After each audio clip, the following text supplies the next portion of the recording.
El nacimiento de Joás ocurrió en una época oscura, cuando el reino de Judá estaba sumido en conspiraciones y terror. Imagine la escena: el palacio lleno de susurros, el sonido de puertas cerrándose de golpe, y en los pasillos un secreto que costó una vida. Joás era apenas un recién nacido cuando su mundo se derrumbó. Su abuela, la reina Atalía, una figura calculadora y ávida de poder, había usurpado el trono por la fuerza tras la muerte del rey Ocosías, padre de Joás. Para asegurarse de que ninguna amenaza se cerniera sobre su reinado, cometió un acto inimaginable.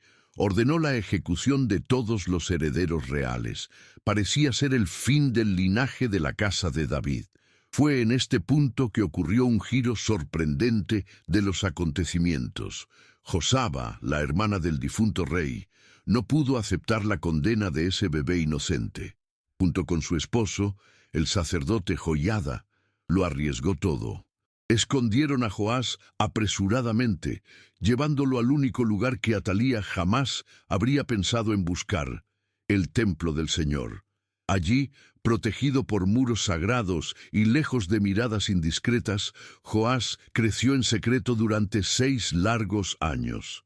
Un niño criado no en el lujo, sino inmerso en la presencia de Dios. Mientras tanto, afuera, el pueblo sufría bajo el yugo de un gobierno tiránico. Sigue nuestro canal para más historias bíblicas conmovedoras y activa las notificaciones para no perderte ningún video nuevo. Si este contenido te identifica y quieres apoyarnos, no dudes en usar el botón "Muchas gracias". Toda contribución es bienvenida y marca una gran diferencia. Ahora reflexiona sobre el contraste. Mientras Atalía gobernaba sin piedad, segura de haber erradicado a todos sus rivales, el heredero legítimo estaba allí, recibiendo instrucción y preparación en silencio. Nadie sospechaba que este niño reservado, que sabía poco del mundo más allá de los muros del templo, tenía la clave del futuro de Judá. Con cada año que pasaba, la tensión crecía, como una cuerda estirada hasta el límite. Y entonces, cuando Joás cumplió 7 años, algo extraordinario comenzó a suceder. El tiempo de ocultarse había terminado. Joiada, el sabio e intrépido sacerdote que había cuidado al niño como un padre, supo que había llegado la hora de la verdad. Y así, con planes secretos y gran valentía, orquestó uno de los cambios más increíbles en la historia de Judá. En una mañana aparentemente normal, el templo comenzó a llenarse de guardias y líderes, convocados en secreto, todos reunidos con un solo propósito: proteger a Joás y restaurar el linaje real. El ambiente era de pura tensión. Cada paso resonaba en los pasillos de piedra y el sonido apagado de las armas que se distribuían a los soldados mezclaba anticipación y esperanza. Hasta que, en medio de todo el suspense, Joiada reveló a Joás a todos. Un niño frágil con los ojos muy abiertos, observando todo a su alrededor, como si aún procesara el peso de ese momento. Fue en ese momento que ocurrió la magia. Joiada colocó la corona sobre la cabeza de Joás y lo ungió rey allí mismo, ante la multitud atónita. Las trompetas resonaron, rompiendo el silencio y perforando los cielos, mientras el pueblo aclamaba "¡Viva el Rey!". Era como si un grito de alivio, reprimido durante años, finalmente se hubiera liberado, y Atalía, al oír el grito, corrió al templo, rasgando sus vestiduras y gritando "¡Traición! ¡Traición!". Sin embargo, era demasiado tarde. La situación había cambiado, y el pueblo, imbuido de una valentía que no se había visto en mucho tiempo, la derrocó sin piedad. Y allí estaba Joás, el niño rey, rodeado de aplausos y miradas esperanzadas. Si te gustan las historias y te fascinan las profecías y los misterios del fin de los tiempos, no te pierdas nuestro libro electrónico Bienvenido al Apocalipsis. Consigue tu copia ahora a través del enlace en la descripción del video.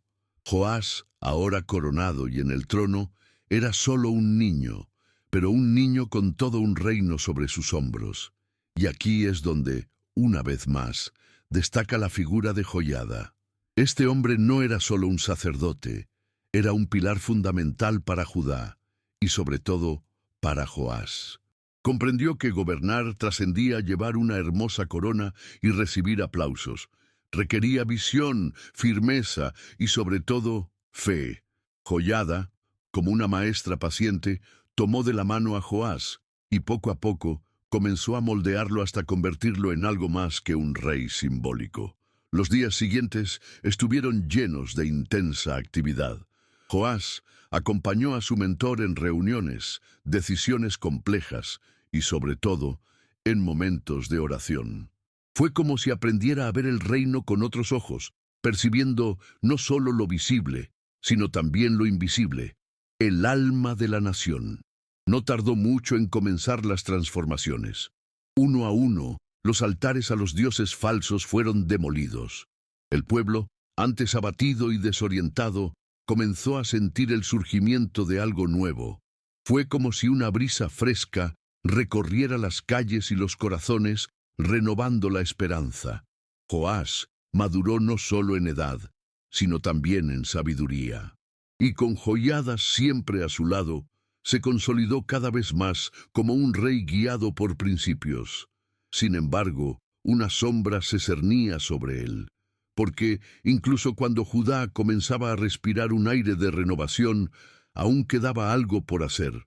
El templo, ese lugar sagrado que había albergado a Joás de bebé, estaba en ruinas, y un rey que deseaba restaurar la fe del pueblo ya no podía ignorar esta situación. Joás pronto se dio cuenta de que, aunque estaba purificando el reino de la idolatría, una herida abierta ya no podía descuidarse. El templo del Señor, el mismo lugar donde había estado escondido y salvado de bebé indefenso, se estaba desmoronando. Muros agrietados, puertas dañadas, el sonido del viento silbando a través de amplias grietas. Un triste retrato del abandono. Y esto no era solo un problema estructural. Era un reflejo de la fe del pueblo, desgastada y olvidada durante años de negligencia. Joás, entonces un joven decidido, decidió que era hora de actuar. Convocó a los sacerdotes y líderes, anunciando un plan audaz: restaurar el templo, devolviéndole su gloria y respeto. Sin embargo, recaudar los fondos no fue fácil. Al principio, los sacerdotes lo ignoraron, postergando y demorando la acción. Pero Joás, que ya había aprendido a ser firme, persistió. Ordenó la construcción de un gran cofre con tapa ranurada y lo colocó a la entrada del templo. Cualquiera que pasara podía dejar una contribución. Y pronto las monedas comenzaron a caer, tintineando como un eco de fe reavivada. El sonido de las herramientas volvió a llenar Jerusalén. Martillos, sierras, voces unidas en un solo ritmo. El ritmo de la reconstrucción. Cada trozo de madera, cada piedra reposicionada parecía proclamar que el pueblo, poco a poco, estaba encontrando el camino de regreso a Dios. Era una imagen poderosa. Donde había habido ruina, ahora surgía la belleza. Donde había silencio, ahora florecía la esperanza. Pero como en toda historia, esta también tenía un giro inesperado. Con cada martillazo que resonaba contra los muros del templo, Judá parecía cobrar nueva vida. El pueblo estaba entusiasmado. Joás era fuerte en el trono. Y todo indicaba que este período sería recordado como un tiempo de restauración. Pero había un elemento crucial en todo esto: Joiada. No solo era el guía espiritual de Joás, también era el cimiento invisible que sostenía el reino entre bastidores. Y fue precisamente cuando este pilar se derrumbó que comenzaron a aparecer las grietas. Joiada murió a una edad avanzada, tras años de servicio valiente y sabio. El pueblo lo honró con un entierro digno de un rey, a pesar de que nunca había llevado corona. Pero para Joás, esta pérdida fue mucho más devastadora. Fue como si la voz firme que siempre lo había guiado se hubiera apagado repentinamente. Y el camino por delante se envolvió en una densa niebla. Sin Joiada cerca, Joás se encontró rodeado de otros consejeros. Pero estos no eran ni remotamente su igual. Eran aduladores, hombres que le decían al rey lo que quería oír, no lo que necesitaba. Y Joás, vulnerable y quizás aún sintiendo el peso de su pérdida, comenzó a prestar atención a estas nuevas voces. Lo que una vez pareció un reinado sólido, comenzó a mostrar signos de fragilidad. La fe, reconstruida con tanto esfuerzo, comenzó a ser tratada con desprecio. Era como si el rey que una vez había liderado con tanta convicción estuviera ahora a la deriva, ajeno al abismo que lentamente se abría ante él. Sin joyada para mantener el control, Joás comenzó a cambiar, y no para mejor. Los mismos consejeros que una vez lo habían adulado ahora revelaban sus verdaderas intenciones. Poco a poco distanciaron al rey de todo lo que había construido con tanto sudor y fe, y Joás, ya no tan firme como antes, se dejó llevar. Las calles de Jerusalén, que una vez habían presenciado el derrumbe de altares paganos, comenzaron a ver esos mismos altares resurgir como antiguos espectros que nunca se habían ido del todo. El pueblo, que aún recordaba el esplendor de los primeros años del reinado, ahora miraba a su alrededor y veía imágenes de ídolos erigiéndose de nuevo. Fue un duro golpe para quienes habían creído en un nuevo comienzo. El templo recién renovado permaneció en pie por fuera, pero en el interior las malas prácticas y la idolatría corroían el espíritu de la nación. Era como si toda la conquista se desmoronara lentamente, como arena que se escurre entre los dedos. Joás, quien había sido un símbolo de esperanza, ahora parecía ajeno a lo que sucedía ante sus ojos, y a pesar de sus intentos de advertirle, se refugió cada vez más en su orgullo y vanidad. La confianza del pueblo en él comenzó a desmoronarse, y una amarga sensación de déjà vu flotaba en el aire. Una vez más, Judá se desviaba del camino correcto. En medio de esta escena de desintegración, surgió una voz que cortó el silencio como una cuchilla afilada. Era Zacarías, hijo de Joiada. Había heredado no solo la sangre del sumo sacerdote, sino también la misma valentía que su padre había demostrado años atrás.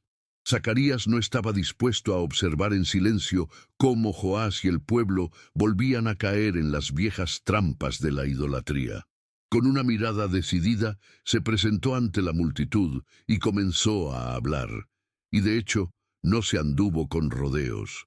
Allí, en medio del templo que tantas veces había resonado con alabanzas, ahora resonaban palabras duras y directas.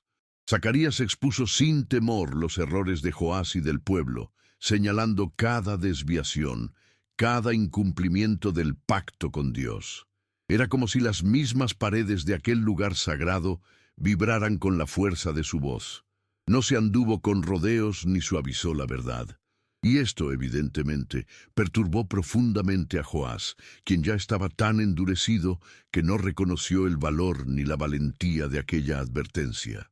Lo más impactante fue que Joás, el mismo rey que había sido salvado y criado en aquel templo, el lugar donde Zacarías ahora clamaba por el arrepentimiento, decidió silenciar la voz del profeta, y lo hizo de la peor manera posible. Ordenó que apedrearan a Zacarías allí mismo, en el atrio del templo. La sangre de aquel justo manchó el suelo sagrado, dejando una carga casi insoportable en el aire, como si algo terrible se hubiera desatado en ese instante. Antes de morir, Zacarías pronunció una última frase, resonando como un trueno.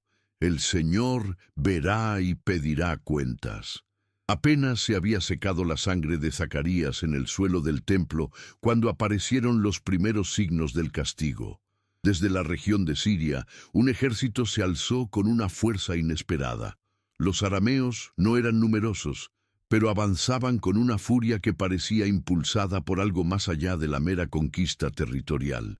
Era como si esta tropa hubiera sido enviada no solo para declarar la guerra, sino para cobrar una antigua deuda, la misma que Zacarías había anunciado con su último aliento. Joás, quien una vez se había mostrado tan seguro en el trono, ahora se sentía presa del miedo. El reino, que hasta hacía poco había vivido en paz, se convirtió en un escenario de devastación. Puertas fueron derribadas, casas saqueadas, y el pueblo clamaba en las calles, incapaz de comprender cómo todo se había derrumbado tan rápidamente. De nada servía restaurar templos por fuera si, por dentro, la fe estaba hecha trizas. Esto se hizo más evidente que nunca cuando, a pesar de la superioridad militar de Judá, los arameos obtuvieron una victoria fácil. Era casi increíble. Un pequeño ejército derrotando a todo un reino. Joás resultó gravemente herido en la invasión, y la humillación era palpable. El rey, antes aclamado como Salvador, ahora estaba destrozado, física y espiritualmente, y el pueblo, que había seguido cada paso de su camino, desde el bebé escondido hasta el joven valiente y luego al rey, cegado por el poder, ahora veía con sus propios ojos el precio de la desobediencia. Pero la tragedia aún no había terminado. Herido y humillado tras la invasión, Joás buscó refugio en los silenciosos pasillos del palacio, intentando recuperarse del dolor físico y de la herida invisible que se había abierto en su alma. Pero, irónicamente, el verdadero peligro ya no provenía de enemigos externos, venía de dentro. Allí, tras los muros familiares, comenzaron a surgir susurros traicioneros. Sus propios oficiales, hombres a los que consideraba leales, conspiraban en la sombra, exhaustos por un rey que había perdido el control y el respeto. La atmósfera en el palacio era tensa, casi irrespirable. Los guardias intercambiaban miradas aprensivas, y los sirvientes se movían con excesiva prisa, como si presentieran una explosión inminente. Joás, debilitado y quizás ya sospechando que algo andaba mal, ya no tenía fuerzas para contener la silenciosa tormenta que se avecinaba. Hasta que, en una noche de excesiva calma, la traición se hizo realidad. Dos de sus oficiales más cercanos entraron en la habitación donde Joás yacía en reposo, y sin dudarlo, lo asesinaron allí mismo. No se oyeron gritos de guerra ni el sonido de espadas en campo abierto. Fue un acto frío, rápido y casi discreto, una muerte que reflejaba la frialdad que el propio Joás había demostrado mucho antes. Y así, el rey que comenzó su vida escondido para escapar de la muerte, terminó sus días casi en el anonimato, traicionado por aquellos en quienes más confiaba. Su cuerpo fue enterrado en la ciudad de David, pero, con un detalle curioso y significativo, no en la tumba de los reyes, como cabría esperar. Fue como si la historia misma quisiera dejar claro que ese reinado, que había comenzado lleno de promesas, terminó sumido en la decepción. Tras la silenciosa muerte de Joás, el reino continuó su curso, como ansioso por pasar página rápidamente a esa historia tan llena de altibajos. Su cuerpo fue enterrado en la tumba de la ciudad de David, pero no junto a los demás reyes. Un gesto que, sin palabras, decía mucho del legado que Joás dejó. El pueblo, que una vez festejó al ver coronado a aquel niño de 7 años, ahora cargaba con una amarga mezcla de recuerdos, de esperanzas frustradas, de glorias fugaces y dolorosas caídas. La vida de Joás se asemeja a un libro con capítulos marcados por contrastes impactantes. Comenzó como un símbolo de milagro, alguien a quien Dios preservó contra viento y marea. Creció bajo la tutela de Joiada, con todo lo necesario para triunfar, y durante un tiempo brilló con luz propia, reconstruyendo el templo y reviviendo la fe del pueblo. Sin embargo, al final, lo que quedó fue la sombra de decisiones equivocadas, alianzas erróneas y una fe perdida en el camino. Un reinado que lo tenía todo para ser inolvidable por su fuerza y fidelidad, terminó siendo recordado más por sus fracasos y abandono. Pero es curioso cómo, incluso después de todo esto, la historia de Joás nunca se desvaneció. Permaneció viva, transmitida de generación en generación, susurrando una verdad que perdura a lo largo de los siglos. No basta con empezar bien, hay que mantenerse firme hasta el final. Joás nos muestra, sin tapujos, cómo las decisiones correctas pueden llevarnos a lugares increíbles, pero también cómo un corazón descarriado puede arruinar incluso los mayores logros. Así, al observar toda esta trayectoria que se desarrolló como un drama lleno de giros y vueltas, la vida de Joás se nos presenta como un espejo lleno de señales de advertencia y también de esperanza. Nos enseña que no importa cuán fuertes sean nuestros comienzos, ni cuántos milagros nos hayan encaminado. La verdadera prueba reside en la continuidad, en la constancia de nuestras decisiones día tras día. Joás fue salvado cuando le faltaban fuerzas para luchar por sí mismo, protegido por manos valientes y guiado con amor y fe en sus primeros años. Todo apuntaba a un reinado espléndido, y por un tiempo lo fue. Pero el tiempo, el tiempo revela quiénes somos realmente. Y cuando los vientos cambian y las voces correctas se silencian, es en ese momento que el carácter debe sostenerse por sí mismo. Joás, sin la firmeza de Joiada a su lado, terminó cediendo a las presiones, a las influencias equivocadas, hasta perder de vista todo lo que una vez había jurado defender. Y es imposible no ver en esto una advertencia directa para cada uno de nosotros. Es fácil mantenerse firme cuando estamos rodeados de buenos consejos, pero el mayor desafío surge cuando tenemos que asumir solos el peso de las decisiones.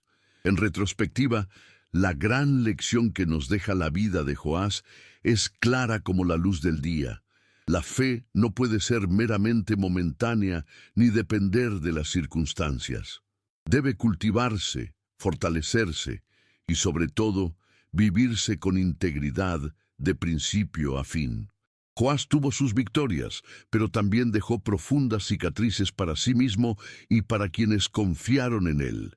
Y a medida que surgían nuevas historias en Judá, el recuerdo del rey que comenzó como esperanza y terminó como advertencia, seguía resonando como una voz suave que decía: mantente firme, no solo al principio, sino hasta tu último aliento. Si disfrutaste la historia de Joás y quieres seguir otras historias de fe y superación, no olvides darle me gusta a este video y compartirlo con tus seres queridos. Y por supuesto, suscríbete al canal para no perderte ningún contenido nuevo. Juntos, exploraremos lecciones más poderosas de la Biblia.